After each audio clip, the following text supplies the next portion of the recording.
Hi everybody, this is Bonnie Barker with Bonnie Bay Crochet. Today I want to show you how to make the woven stitch soap sack that you see here. This is just a simple cotton bag in which you put soap in, pull the drawstring, and you are good to go. These are really great, great texture for bathing, for showering, etc. These are fantastic for donating to organizations such as soapsacks.com. I'll have information in the video description below so that you can check them out. And they regularly donate to certain places like homeless shelters, veterans organizations, etc. And but beyond that, these are also great for putting potpourri or your scented soaps and putting them in your wardrobe, in the drawers, you know, that you have your clothes to give them a fresher smell, or even just to have sitting out in a basket to freshen a room. Well, let's go ahead and get started. For this project, I'm going to be using 100% worsted weight size cotton. I believe this is Peaches and Cream brand, but it really doesn't matter the brand. It is very important that you use 100% cotton, as the acrylics will not hold up to the wear and tear of being a soap sack. I'm also recommending that you have a size H or 8 or 5.00 millimeter crochet hook, and I'm also recommending that you have a yarn needle for hiding the loose ends and a pair of sharp scissors handy. To begin, we're going to start with a slip knot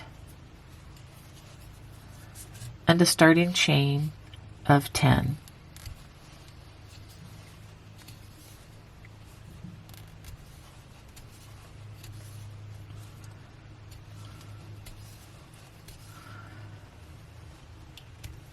Okay, now as you can tell, this yarn is a bit stiffer than regular acrylic or wool yarn, so just expect that. It's probably important that you work on the tighter side rather than on the looser side as well.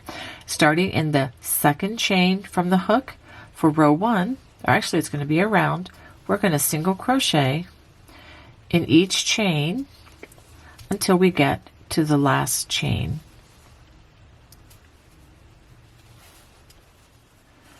Once you get to the last chain, we're going to work 3 chains in this space. 1,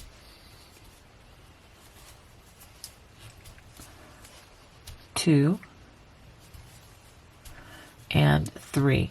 Now I am going to just go ahead and work over this strand as I work down the other side. Again, we're going to be working 1 single crochet in each chain. This is working on the other side of the chain, and we're going to be covering up the entire chain as we go.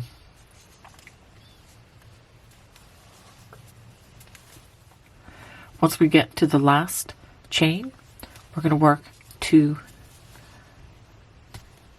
single crochets in that chain, and then we're going to join with a slip stitch to that first stitch of the round, just like that. Now let's go ahead and pause, and since we've already crocheted over this strand, we're going to just give it a little trim so we don't have to worry about hiding that. So at the end of round 1, you should have 20 single crochets. Now we're going to work 1 additional round of single crochet. We're going to chain 1, we're going to single crochet in the same space as joining, and in each chain, or rather in each single crochet all the way around. After working that all the way around, we're going to join with a slip stitch to the first stitch of the round, which is right here, and it's going to start to fold up like this because we're not adding stitches per round. Alright, so now we're going to begin the woven stitch. We're going to start with the chain 2, and starting in the next stitch, we're going to work a woven stitch. We work this by wrapping the hook, inserting into the stitch, pull up a loop, pull through 1 loop, yarn over, pull through 2, and then we're going to wrap again, insert into the same stitch, pull up a loop, and pull through 2 loops. I know the stitch is a bit unusual and a little bit awkward until you understand it, but it's a lot of fun to work and it is totally reversible. Let's go ahead and do this again. We're going to skip the next stitch. So we're going to work this in every other stitch. We're going to insert the hook, pull up a loop, pull through 1 stitch, yarn over, pull through those 2 loops, yarn over again, insert into the same stitch, pull up a loop. Do not wrap, just pull through those 2 stitches on the hook. So we're going to work this around. I'm going to do this a couple more times with you. Skip the next stitch, wrap, insert, pull up a loop, pull through 1 loop, yarn over, pull through 2, yarn over, insert into that same space, pull up a loop, and pull through the 2 loops. Skip the next stitch, insert, we'll wrap the hook first, then insert, pull up a loop, pull through 1 loop, yarn over, pull through 2, yarn over, insert, pull up a loop, and pull through 2 stitches. So we're going to work that all the way around. Skip the next stitch.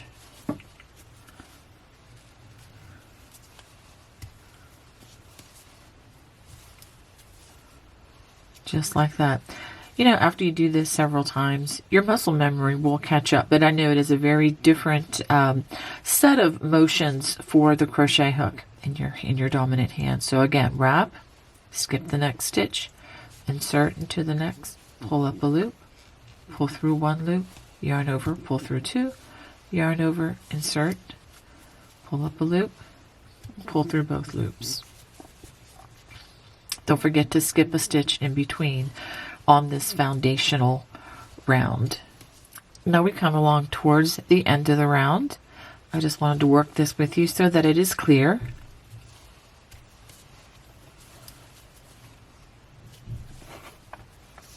We're going to skip that last stitch, which is actually a connector, and we're just going to join with a slip stitch to that chain 2. Let's go ahead and take a look at what we have. So we're going to have 1, 2, 3, 4, 5, 6, 7, 8, 9, 10 stitches around.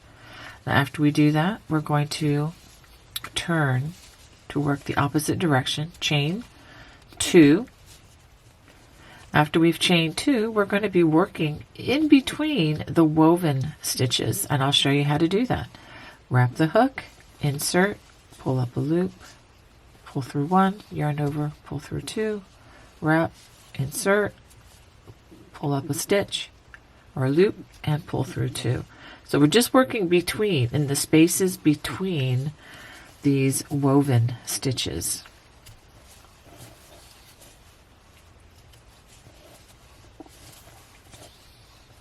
And it just makes for a very nice but different style of crochet texture that's just a little bit unusual, and like I said before, it's totally reversible. Let's pause and I'll show you how this looks here.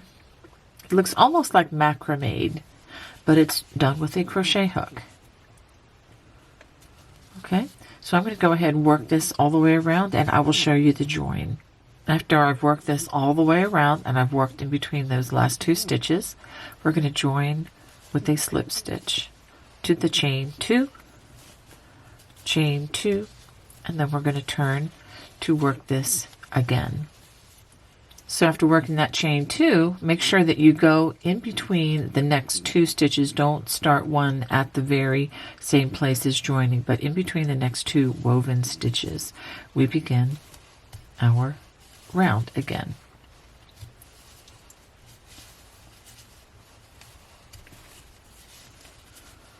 Okay, like that. So go ahead and look at the bottom of your screen, and I will write down how many more rounds you need to do, and then I will show you how to finish this design at the top. At the end of my last woven stitch row, I'm going to join with a slip stitch to that turning chain. Let's take a look at what we have now. So at the beginning, we worked 2 rounds of single crochet, and then after that, we worked 11 rounds of the woven stitch. So that's a total of 13 rounds. So now I'm going to transition to the drawstring openings.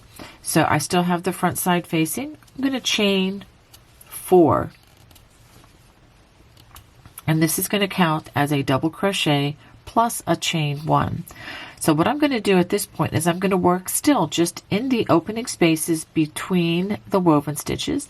I'm going to work a double crochet and then a chain 1 space, skip that next woven stitch, and then I'm going to work a double crochet in between those next 2 stitches. And this is what I'm going to work all the way around.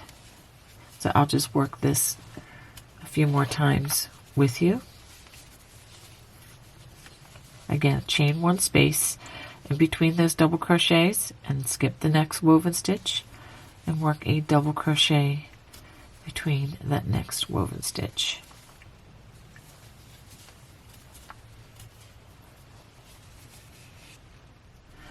After working this all the way around the top, we're going to join with a slip stitch to that chain 4, just like that. And then we're going to give it a chain and give it a nice tug, and we are going to fasten off. Okay, so the first thing I'm going to have you do before we go any further is we're going to hide this loose strand. Let me show you how to do that quickly. This is where this yarn needle comes in very handy. And we want this to be on the back side, so why don't we just flip it? It really doesn't matter which is the front or which is the back, but I want this hidden on the back side, so I'm going to go ahead and just do that. I'm going to come down in between the stitches just like this. And with this cotton yarn, which has a lot of resistance, which is why it can be kind of a challenge to work with. I'm just going to work it under some of these stitches like so. And then up into a couple of them up here. And I think that should be good enough. And I'm going to pull back a little bit on this and then give it a clip. And even if the strand does show, it doesn't really matter because it's going to be on the inside and it's going to be well hidden. So you can see now this would be the obvious place where you can easily load a new bar of soap. So now let's make the pull strings that go into these openings. And let me just say one more thing about the openings. You should have 10 of these stitches, and I'm including the chain as a part of that. And you also have 10 openings. That's very important for how we're going to thread the strands into this once we complete them. Now for the drawstrings, I'm going to make 2, and I'm going to make them simply by working chains, which would be a slip knot. And for my gauge, approximately 56 chains is going to give me a length of about 17 inches. So I'm going to go ahead and make 2 of these, just simple chains, about 17 inches. And then I will show you what to do with them from there. So now that I have 2 chains that are approximately 17 inches long, now I'm going to show you what we're going to do and how we're going to thread these into the top of the soap sack so that it will be able to open and close pretty effortlessly. Okay, so I'm going to use the thread here. I'm not going to hide that just yet. And I'm going to start on one side, and we're going to basically go in and out the window. We're going to go in, out, in, out, in, out. Go ahead and pull that through. And then we're going to continue doing that around the other side. In, out, and then we're going to come out this side. So you have a little bit of space there. Now we're going to recover our needle, and we're going to thread the other strand that we haven't used yet. Okay, and we're going to go on the other side of this. So let's see, we're going to go, and we're going to follow the same path that the other strand has followed. Okay, so in other words, here you're going to go in, then out, in, then out, in, and then it's going to come out here. Let's go ahead and pull that through.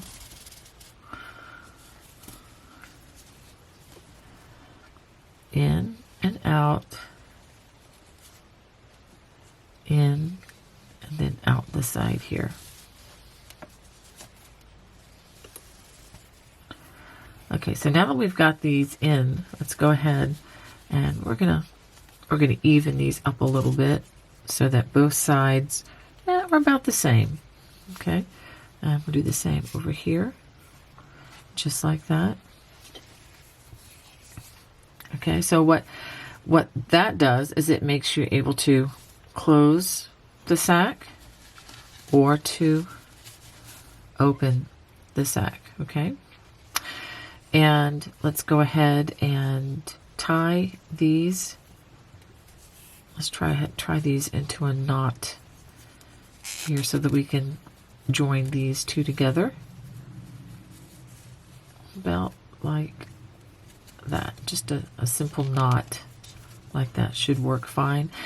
And if you don't like the knot, you can always take it out and try again. You can easily slip a bead over this, and I'll show you how to do that in just a second. And let's go ahead and knot this other side as well. So we're pretty much done, but I am going to show you how to add just a little bead to make it just a little bit prettier. And the beads will be fine when it comes to the water and whatnot. Okay, so now we have our soap sack ready, and let me just show you a couple more finishing touches. So now I want to show you how to add a decorative bead to your strands. Again, this is optional, but the first thing we're going to need to do is we're going to need to thread both of these into our yarn needle. Let's go ahead and do that.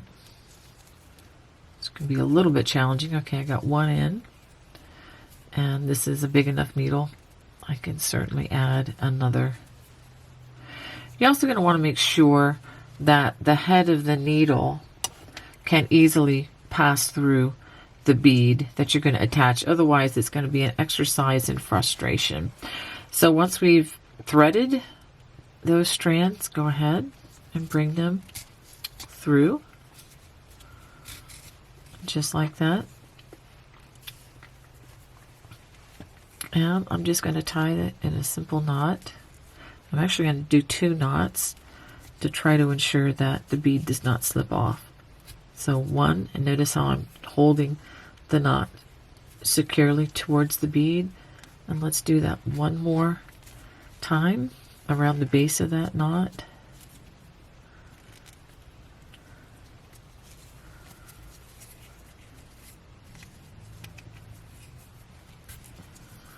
Let's make sure we get that nice and secure.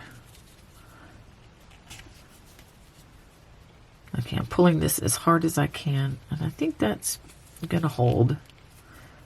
It's not the prettiest knot I've ever made, but for a soap sack, it's gonna work fine.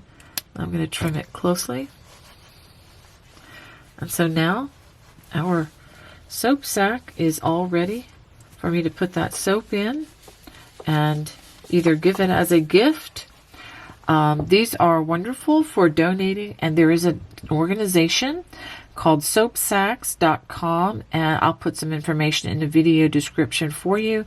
They donate to a lot of homeless shelters, veterans groups, and other organizations. But these are also really nice. You can put potpourri in them. You can put very beautiful fragrant soaps in these.